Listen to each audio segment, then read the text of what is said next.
Hi there folks, it's Jonathan Denwood from WP-Tonic, and in this video we're going to be talking about a new course and lesson platform, a learning management system called New Zenler.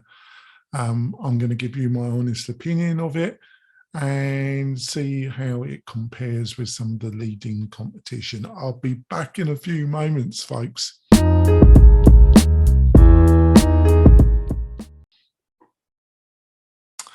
I'm coming back.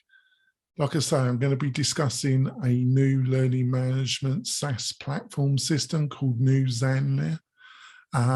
Before I go right into the details, if you find this video useful, and hopefully you will, please subscribe to the channel or give me a comment.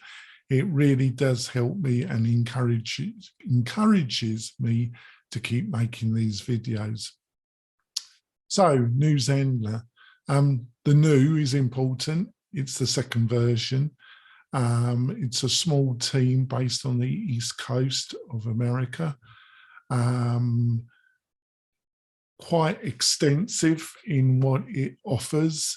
It's priced at the same kind of levels as Kajabi, and I would say, in my opinion, it's really targeted at Kajabi, Kartra kind of user, those two particular competitors. The monthly, especially the year one, for the first years, has been promoted heavily discounted, but it is quite expensive compared to WordPress. Obviously, similar situation to Kajabi. You have a unified interface that is in some ways a bit more slicker than WordPress, where WordPress, yes, it has a quasi-unified interface, but you add functionality by adding key plugins like Lifter LMS or LearnDash with a modern CRM system like Fluent CRM, but fundamentally with about half a dozen plugins, you can do everything that this particular SaaS platform can do. But in all fairness, it has a more unified interface, and what it offers is very similar in polish to what Kajabi. I really got to try all these systems out. You know, many of them have a free trial. I would encourage you to utilize that. Unlike some of the other SaaS competitors, the ability to customize lessons, courses, layouts, and to some extent, the front end is limited. I would say a little bit more limited than Kajabi. One of the major weaknesses is it does work with Stripe, but it doesn't work with PayPal. Obviously, PayPal isn't my recommended payment gateway. Stripe is, but also not being able to utilize PayPal is a bit of a black mark on it, in my opinion.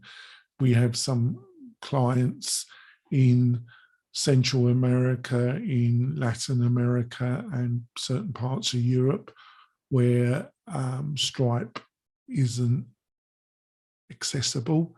And one of the only ways you can pay, if you're not going to use something like WooCommerce, which we also offer with cart flows, that gives you a wide selection of payment gateways.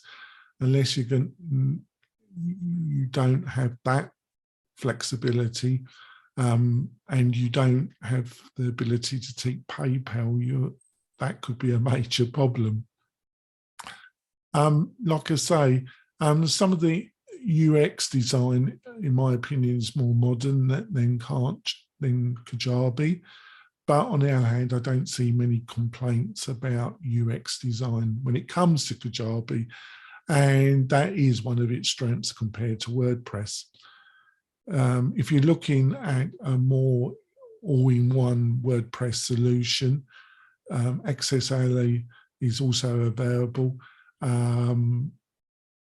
It offers PayPal, it offers a lot more customization, and what I said about using LearnDash or Lifter LMS with Fluent offers you the maximum customization.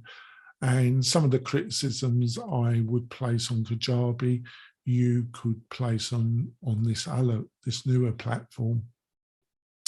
As I would say, it would be the same criticism I would place on Kajabi and some of the other SaaS learning management platforms: lack of ownership, inability to transfer, difficulty to move your courses if you ever decided to leave that particular platform. But these kind of criticisms I would be similar to all the kind of SaaS platforms, not peculiar to this particular one. So I would say that it's not established like Kajabi. Kajabi has a lot of users on it. This is a new product, highly discounted for the present moment compared to Kajabi. Definitely worth a look at, but I would strongly advise you to look at all the leading providers plus WordPress. Hopefully you found this review useful. I'll see you soon. Have a great course building week. I'll see you soon, folks. Bye.